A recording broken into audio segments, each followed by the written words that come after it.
With plenty of MMOs out there, both old and new, is RuneScape 3 actually worth playing in 2022? Let's talk about it. What's up guys, it's Meraj, welcome back to a brand new video. Let's get into the comment of the day real quick. Shout out to Jay, who said their favorite update was archaeology. If you guys want a chance to be shouted out in the next video, comment down below if you would refer RuneScape 3 to a friend that's looking to play an MMO in 2022. Make sure you leave your RSN down below with that, and let's get right into the video. So let's start by talking about the pros of RS3 and then we'll go over the cons.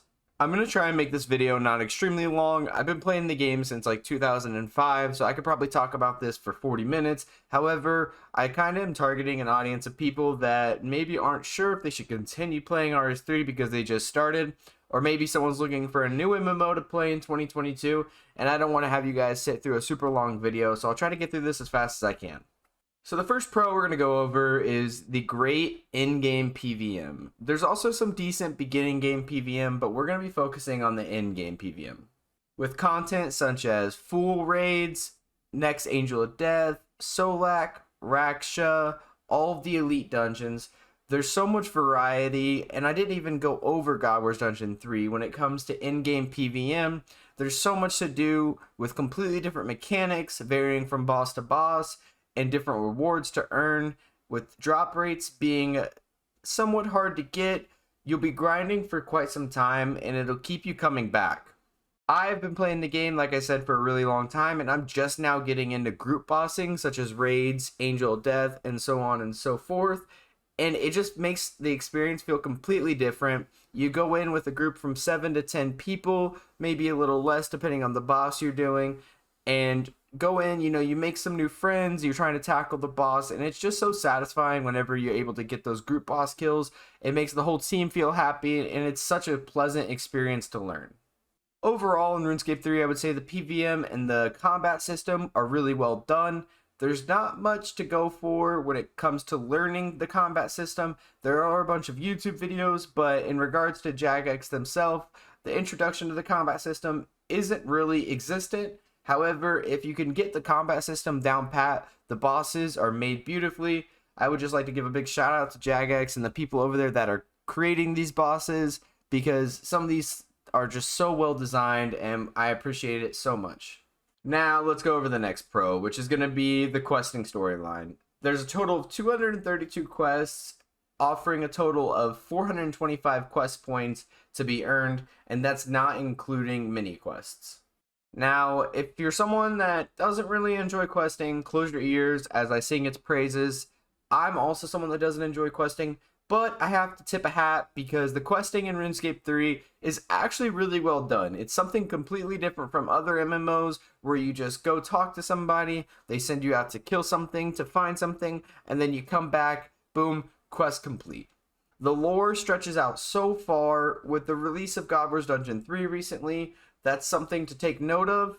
I mean, we had lore for God Wars Dungeon 3 way back in the day in old quests, and just now that they're bringing that lore all the way to us, and there's just so much more they can do with these quests, and they're constantly bringing out new quests that just feel new and refreshing if you're someone that enjoys questing.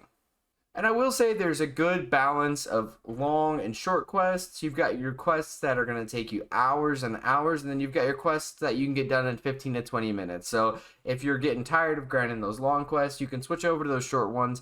I do like how it's not one-dimensional and every single quest is 3 hours long. So definitely got to sing the praises on the questing. Real quick, I can't go over everything that RuneScape 3 has to offer in this short video, so I'm just choosing my couple favorite and least favorite things. So down in the comments below, let me know what's something that I missed, something that you would have added for someone that's looking to play RuneScape 3 in 2022. With that being said, let's get into the third pro, which is going to be the updates. Compared to other MMOs, RuneScape 3 updates the game fairly frequently. Usually we get an update every week. Now, that doesn't mean new content every week. It might just be a patch or something like that, but usually the update days are going to be Monday, at least for where I live, and there's going to be some kind of patch, something that's getting fixed, or something that's new. Most notably, God Wars Dungeon 3, we had 4 bosses come out over the span of 4 months, and that was the prime time to be playing RuneScape. Not to mention, after that, we had the Golden Party Hat and the Green Santa Hat event, which might be a little controversial, but it was good content for new players.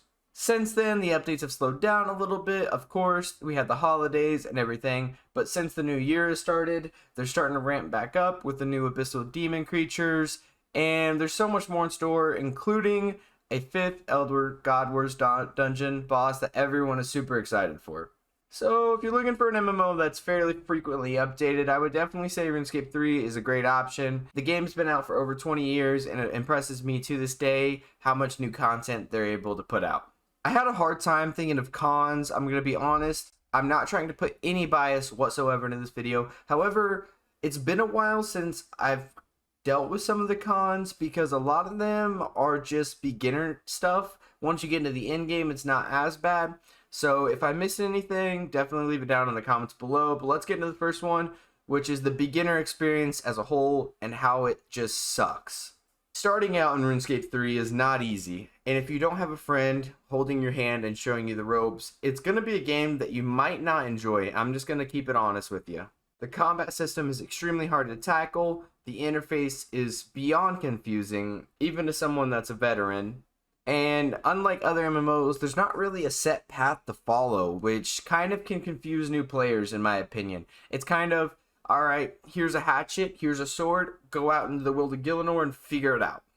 That being said, there are a ton of great videos out for beginners, tips and tricks, ways to work around the interface. It was a series that I was actually thinking about starting when I first started my YouTube channel. If it's something you guys would like to see me revamp and do better, let me know. I can definitely do that. If you're interested in starting out on RuneScape 3 in 2022, but as it is now, just the beginner experience sucks, and it's something that sucked for a really long time, and Jagex needs to fix it, so hopefully there can be enough pressure for them to go out and actually do that. And the last con I've got is the terrible MTX system. Listen, I get it, Jagex has to get their bag, but it's really getting bad. If you guys played during the Green Santa Hat event, then you know exactly what I'm talking about. If you didn't, they put a secret rare item into the Treasure Hunter, which is the microtransaction system for RuneScape. And basically people were putting hundreds and hundreds of dollars trying to get this, but ultimately it was extremely rare. It was just a really bad shit show, to be honest with you. And the MTX system is just bad in general. XP in RuneScape doesn't really matter like it used to or like it does in old school, because if you don't enjoy a skill, then you can lamp it. You get oddments, which you can use to buy daily keys, to get XP. There's just so much you can do to cheese your way through maxing a skill in RuneScape 3. Now, this might not be a con for some people, but I would say the overwhelmingly majority of people do not enjoy the MTX and that wish it was gone. However, for people that want to come to the game, there is Iron Man mode, which is no MTX, but you're not able to trade with other players, and essentially it's just a do-it-yourself mode. So that's all I really have for my pros and my cons. Like I said, I want to kind of keep this short and do the ones that felt most important to me. So I apologize if you don't like that type of video, but to answer the question, is RuneScape 3 worth playing in 2022? I would say absolutely yes. And this is coming from someone that is trying not to be biased. But if you can get through that beginning part of the game and maybe play Iron Man mode or avoid the MTX, then there's so much to do, so much to explore, and a lot of friends out there to make. With the average players just on Steam being about 5,000 a month, you know, there's plenty of people to talk to in game, and it's still very much a live game in 2022, which is so surprising 20 years later. So if you're looking for a new MMO, or if you just started and you're thinking, man, should I really stick around? My answer would be yes. However, let me know what you guys think down in the comments below. Obviously, this is my opinion. Everyone's going to share a different opinion, and I completely respect that. So if you guys went on to enjoy the video, please leave a like and a comment. Thank you all so much for 900 subscribers. We're 100 off of that big 1,000 goal that I had. Once we get there, I'm going to be giving away 4 bonds to you guys in fun and unique ways. Join the Discord. It's the top link in the description. You guys are amazing. I love every single one of you. It's been your boy Meraj. Have a great and beautiful day. Peace.